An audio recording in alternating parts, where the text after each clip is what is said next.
Aturan terbaru pencairan PKH 2023 mulai berlaku pada tahap 1 tahun 2023. Apakah ada perbedaan PKH di tahun 2022 lalu dari segi syarat penerima manfaat, periode dan jadwal pencairan, ataukah mekanisme penyaluran, apakah melalui bank atau melalui PT Pos? Simak info lengkapnya dan kita intro dulu.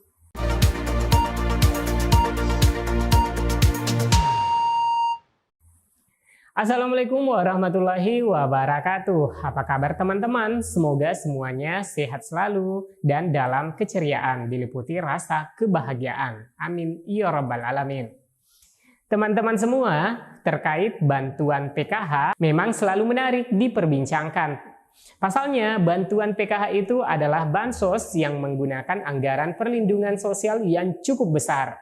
Ini dikarenakan bansos PKH adalah program prioritas nasional. Artinya, program ini memang berada pada skala prioritas dari program-program unggulan pemerintah. Nah, teman-teman, bagaimana sih PKH itu di tahun 2023? Dan bagaimana mekanisme pencairannya, apakah menggunakan penyaluran lewat KKS ataukah melalui tunai menggunakan PT Pos. Nah teman-teman, simak informasinya hingga tuntas, jangan di skip agar tidak menimbulkan gagal paham dan gagal persepsi. Dan teman-teman pastikan telah subscribe dan aktifkan lonceng notifikasinya agar tidak ketinggalan berita update seputar pencairan PKH, BPNT, dan subsidi pemerintah. Baik teman-teman, mengenai aturan-aturan PKH tahun 2023, dilansir dari Jaringan Dokumentasi dan Informasi Hukum BPK Republik Indonesia, pelaksanaan program Keluarga Harapan PKH diatur dalam Peraturan Menteri Sosial Nomor 1 Tahun 2018 tentang Program Keluarga Harapan berdasarkan Pasal 1 Angka 1 Permensos PKH. PKH adalah program pemberian bantuan sosial bersyarat kepada keluarga dan atau seseorang miskin dan rentan yang terdaftar dalam data terpadu program penanganan fakir miskin diolah oleh Pusat Data dan Informasi Kesejahteraan Sosial dan ditetapkan sebagai keluarga penerima manfaat PKH.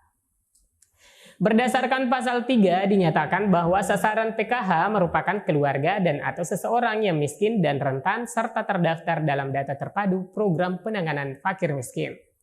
Memiliki komponen kesehatan, pendidikan, dan atau kesejahteraan sosial.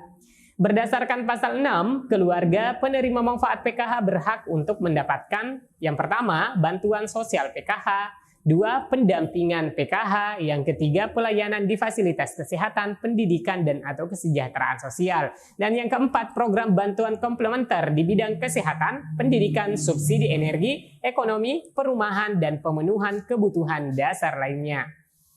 Pelaksanaan program sembako diatur berdasarkan Peraturan Menteri Sosial Nomor 5 Tahun 2021 tentang pelaksanaan program sembako.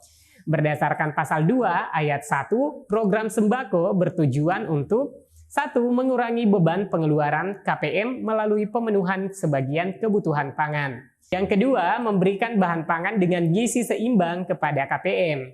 3. Memberikan bahan pangan dengan tepat sasaran, tepat waktu, tepat jumlah, tepat kualitas, tepat harga, dan tepat administrasi.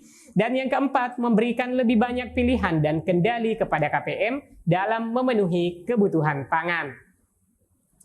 Sedangkan manfaat program sembako berdasarkan Pasal 2 Ayat 2, yaitu yang pertama, ketahanan pangan di tingkat KPM sekaligus sebagai mekanisme perlindungan sosial, penanggulangan kemiskinan, dan penanganan kemiskinan ekstrim. 2. Peran KPM dengan mengedepankan prinsip dari KPM, oleh KPM, dan untuk KPM. 3. Efisiensi penyaluran bantuan sosial. Yang keempat, akses masyarakat terhadap layanan keuangan dan perbankan. 5. Transaksi non-tunai. 6. Pertumbuhan ekonomi di daerah, terutama usaha mikro dan kecil di bidang perdagangan. Dan yang ketujuh, pencegahan terjadinya stunting dengan pemenuhan gizi.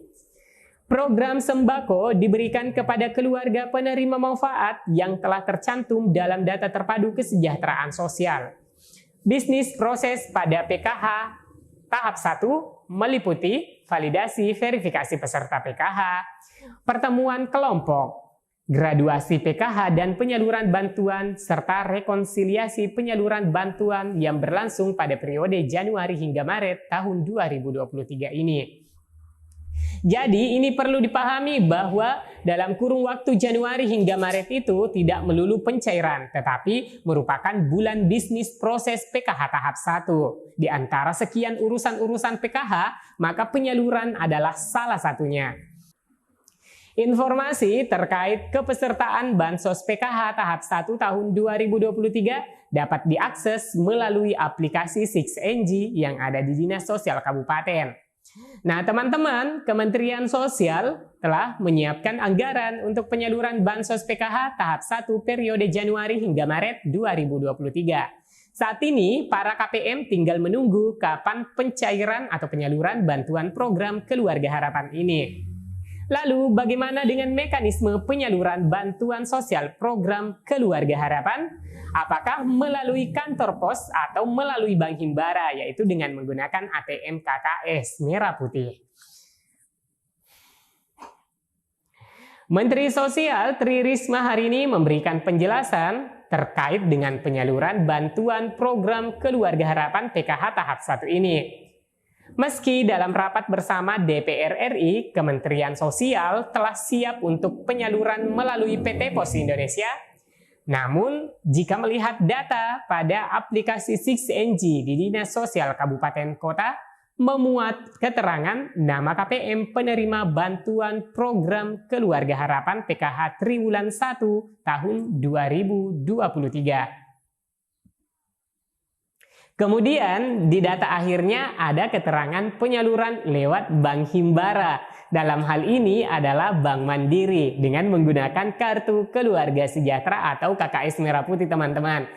Terkait hal tersebut, Kementerian Sosial menginformasikan penyaluran bantuan sosial program Keluarga Harapan PKH akan tetap melalui Pos Indonesia untuk daerah khusus, seperti daerah 3T atau daerah yang tidak terjangkau ATM. Nah, Menteri Sosial Tri Risma hari ini juga mengungkapkan jika Kementerian Sosial tidak memiliki anggaran jika penyaluran sepenuhnya melalui PT Pos Indonesia. Yang jelas, kami juga nggak ada anggaran penyaluran melalui Pos Indonesia. Untuk sekarang ini, untuk PT Pos, karena itu kemarin kita hanya yang anggarannya itu domisili KPM yang di atas gunung, kemudian yang orang sakit, kemudian yang di daerah terpencil. Ungkap Risma belum lama ini. Yang jelas kami juga nggak ada anggaran untuk sekarang ini untuk PT Pos, karena itu kemarin kita hanya yang anggarannya itu yang di atas gunung, itu kemudian yang orang sakit, kemudian yang daerah terpencil. Jadi contohnya misalkan di Aceh ada Aceh Jaya ya, itu dia harus menggunakan perahu kalau ke sana. Kalau ngambil ke lewat ATM atau bank itu dia harus ngambil perahu yang ongkosnya jauh lebih besar dibandingkan bansos itu. Nah, itu sekarang kita gunakan PT Pos kalau yang seperti itu. Kemudian daerah-daerah terpencil, daerah di dalam hutan, di daerah atas gunung, kemudian di daerah-daerah perbatasan, itu kita baru lewat pos, itu kita ada anggarannya. Tapi kalau untuk yang lain nggak ada, kami nggak ada anggarannya. Seperti itu. Terus apa lagi? Baik teman-teman, demikian info kali ini terkait aturan-aturan PKH di tahun 2023. Apakah ada kesamaan dan perbedaan di tahap lalu? Silakan teman-teman mengomentari pada kolom di bawah video. Jika berita ini bermanfaat, like dan share ke media sosial teman-teman. Saya Amran dan seluruh kerabat Info Bansos Channel undur diri. Wassalamualaikum warahmatullahi wabarakatuh.